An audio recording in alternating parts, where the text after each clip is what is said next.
Hello friends, இந்த video கொஞ்சம் ஃபுல்லாக பாருங்கள், உங்களுக்கு கண்டிப்பாக யூஸ்ஃபுல்லாக இருக்கும். இது எங்கன்னு பார்த்தீங்கன்னா, நாங்கள் இஸ்ரேலேருந்து இப்போ பேசுகிறேன் நான்.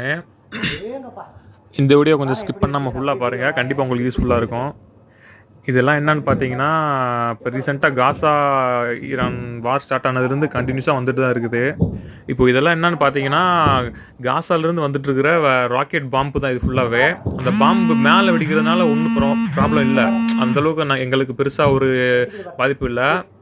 இதெல்லாம் பார்க்க ரொம்ப ஹைட்டா ரொம்ப தூரத்தில் தெரியுதுனால அந்த மாதிரி தெரியுது. பக்கத்தில் வந்துட்டு ஏதாவது ஒன்று மிஸ் ஆகி இந்த ஏர் டிஃபென்ஸ் சிஸ்டத்தை தாண்டி கீழே வந்து விழுந்துச்சுன்னா, ஆனால் அது வந்துட்டு ஏதாவது ஒன்று தவறி அந்த டிஃபென்ஸ் சிஸ்டத்தை தாண்டி கீழே வந்து விழுந்துச்சுன்னா அதோட எஃபெக்ட் எப்படி இருக்குன்னா நான் ஒரு வீடியோவில் காட்டுறேன் பாருங்க.